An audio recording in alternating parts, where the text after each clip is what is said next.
आणि मी रमाचं आवरून दिलं की लगेच निघते.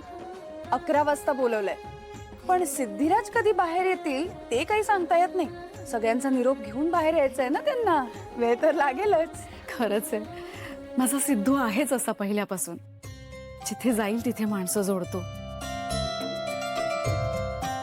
भावना, तू रमा आणि आनंदीला सिद्धू बद्दल म्हणजे इतकी वर्ष तो कुठे त्याबद्दल लपवलंयस. नाही म्हणजे त्यांना जर खरं कळलं तर, सिद्धूने सर स्वतःहूनच त्यांना सांगितलं की तो 7 वर्ष जेलमध्ये होता तर. नाही आई, सिद्धिराज असं नाही करणार. आणि मी सिद्धिराजनं मुलींना खरं काही सांगूच देणार नाही, कारण सिद्धिराजने काही गुन्हा केलेलाच नाहीये. ते दोषी नाही आहेत. त्यांनी न केलेल्या गुन्ह्याची शिक्षा इतके दिवस विनाकारण भोगतायत. मी त्यांना कधीच खरं नाही सांगू देणार. त्या हट्टी आणि हेकेखोर बाईमुळे हे सगळं झालं. माझ्या नवऱ्याचा खून सिद्धूनेच केलाय. त्या बाईमुळे माझ्या मुलींना त्यांच्या वडिलांपासून गेली 7 वर्ष दूर राहावं लागलंय. पण आता मी माझ्या मुलींच्यात आणि यांच्यात कसलाही दुरावा येऊ देणार नाही. माझ्या मुलींच्या मनात त्यांच्या बाबाबद्दल फक्त अभिमान आणि आदरच असला पाहिजे. भावना, तुला जसं वाटतंय ना तसंच सगळं घडेल. मी पण ना नको तो विषय काढला.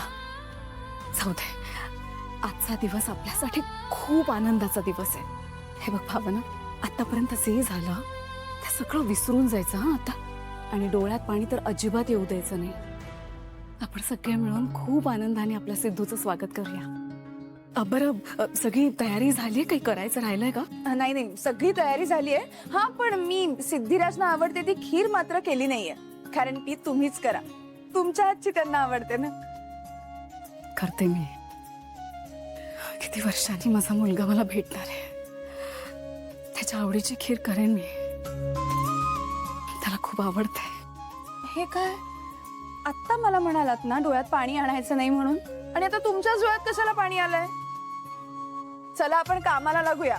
हे रमा नावाचं वादळ जर का बाहेर आलं ना तर आपल्याला काही सुचू देणार नाही.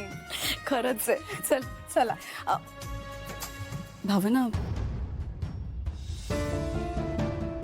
खरं तर मी तुला सांगणार नव्हते, पण मला खरंच राहवलं नाही म्हणून सांगतेय. जानूच्या सुपारीचा कार्यक्रम आहे आज. आई, तरीही मी त्या घराचा उंबरठा ओलांडणार नाही.